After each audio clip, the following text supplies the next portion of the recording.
உங்களுக்கெல்லாம் என்ன உங்களுக்கெல்லாம் தகுதி இருக்கு, என்ன யோக்கியது இருக்கு என்னை கேள்வி கேட்க பேசுறது? தெரியுதுல்ல விசாரணைன்னு தெரியுதுல்ல, நீ எப்படி முடிவு பண்ண பாலியல் குற்றவாளின்னு? உன்னை யார் அப்படி பேச சொல்றது? விசாரணைன்னு முடிவில் தானே தெரியணும். அதுக்குள்ள ஏன் நீ இந்த குற்றச்சாட்டை வைக்கிற? உன் நோக்கம் என்ன? நீ என்ன தகுதியை பத்தி பேசுற, அருகதையை பத்தி பேசுற? நீங்க தலைமை பண்போட பேசுங்க, நடந்துக்கிறது. ஏன்னா இங்க யாரும் இல்ல, இங்க முன்னாடி நிக்கிறேன் சீமான், அதனால நீங்க பேச வேண்டியது வருது. ஒரு அரசியல் கட்சி தலைவராக இருக்கு, கண்ணியம் இல்லாமல் எது கண்ணியம்னு சொல்லு. என்னைய பாலியல் குற்றவாளின்னு நீங்க எப்படி சொல்றீங்க? நீங்க நீதிபதியா? 15 ஆண்டுகள் கண்ணியமா இருந்தபோது நீங்களாம் என்ன புடுங்குனீங்க? ஆனால் அவள் தான் பொண்ணு, அவளுக்கு தான் மனசு, அவளுக்கு தான் காயம்பட, அவளுக்கு தான் நீதி. நடுங்குறீங்க, என்னை பார்த்து என்னை எதிர்கொள்ள முடியல. நான் எடுத்து வைக்கிற அரசியலுக்கு தான் பதில். இதே காங்கிரஸ் கம்யூனிஸ்ட் கட்சி பேச என்ன தகுதி வச்சிருக்கீங்க? என்ன தகுதி வச்சிருக்கீங்க? ஒரு அரசியல் கட்சி தலைவராக இருக்கு, கண்ணியம் இல்லாமல் எது கண்ணியம்னு சொல்லு. என்னைய பாலியல் குற்றவாளின்னு நீங்கள் எப்படி சொல்கிறீங்க? நீங்கள் நீதிபதியா? அதுக்கு ஆதாரங்களை நான் காட்டலாம். நான் எவ்வளவு 15 ஆண்டுகள் கண்ணியமாக இருந்தபோது நீங்களாம் என்ன பிடுங்குனீங்க? ஆனால் அவள் தான் பொண்ணு, அவளுக்கு தான் மனசு இருக்குது, அவளுக்கு தான் காயம்பட, அவளுக்கு தான் நீதி. எங்கள் வீட்டில் பெண்கள் இல்லை, என்னை பெற்ற தாய் இல்லை, என் உடன் பிறந்த அக்கா தங்கைகள் இல்லை, என்னை நேசித்து நிற்கிற உலகம் முழுமைக்கு என் சொந்தங்கள் இல்லை, என்னை உயிராக நேசித்து வந்து வாழ்கிற என் மனைவி இல்லை, அவளுக்கெல்லாம் மனசு இல்லை, காயம் இல்லை. ஒரு சமூகத்தை நேசி நிற்கிற ஒரு மகனை முச்சந்தில் நிச்சு தினம் அவமானப்படுத்திக்கிட்டு இருக்கிறீங்க.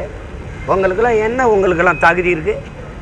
அரசியல் தலைமையில் பெரிய தலைமை பண்பாடு மிக்க என்னடா அந்த நாட்டை புண்ணியவானும் கண்ணியவானும் ஆண்டுகிட்டு இருக்கீங்க? என்ன யோக்கியது இருக்கு என்னை இப்போ கேள்வி கேட்க பேசுறது? அரசியல் நான் கேட்டதில் உங்களுக்கு கண்ணியம் குறைஞ்சிருச்சுன்னா நீங்கள் பண்ணுற செயலுக்கு பேருங்க. நீ எப்படி முடிவு பண்ணுற? நீ தெரியுதுல்ல விசாரணைன்னு தெரியுதுல்ல, நீ எப்படி முடிவு பண்ண பாலியல் குற்றவாளின்னு? உன்னை யார் அப்படி பேச சொல்றது? வழக்கை தொடுத்தது நான், வழக்கு நடந்துக்கிட்டு இருக்குல்ல, அதுக்குள்ளே நீ வந்து ஒரு பாலியல் குற்றவாளின்னு சொல்ல நீ யார்? எப்படி சொல்லுவ? அது தொடுக்கப்பட்டிருக்கு. இன்னைக்கு கேரளாவில் நேற்று வந்த தீர்ப்பு என்ன? ஒரு பெண்ணு சொல்லுவதாலேயே அது அப்படியே உண்மையாக இருக்குன்னு எப்படி நம்புறீங்க? கேட்டிருக்காரா இல்லை நீதிபதி? அவரும் நீதிபதி தானே. அப்புறம் பக்கத்தில் தானே இருக்குது, 15 கிலோமீட்டர் தூரத்தில். சொல்லலாம் தம்பி, 1000 பேர் சொல்லலாம். இப்போ நான் உங்கள் மேலே பழி சொல்லவா சொல்லிட்டு போவா? யாரும் சொல்லலாம். அப்படியே ஏற்கனவே இருக்க விசாரணை நடந்துக்கிட்டு இருக்கும்போது நீ எப்படி குற்றச்சாட்டை வைப்ப? விசாரணை முடிவில் தானே தெரியணும். அதுக்குள்ளே ஏன் நீ இந்த குற்றச்சாட்டை வைக்கிற?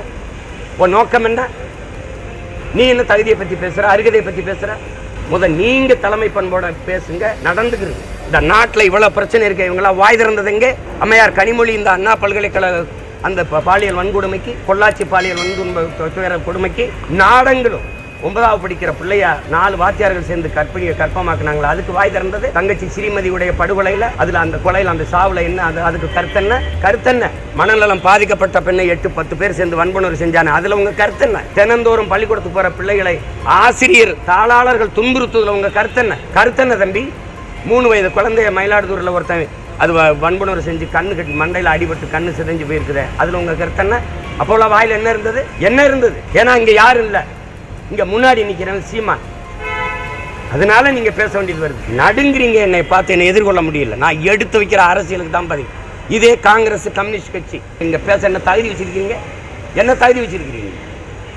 மும்மொழி கொள்கையில் காங்கிரஸ் கம்யூனிஸ்ட் நிலைப்பாடு என்ன? புதிய கல்விக் கொள்கையில் உங்களுக்கு நிலைப்பாடு என்ன? ஏற்கிறீர்களா, எதிர்க்கிறீர்களா? உங்களுக்கு என்ன நிலைப்பாடு இருக்கு? அங்கே கருத்து என்ன இருக்கு?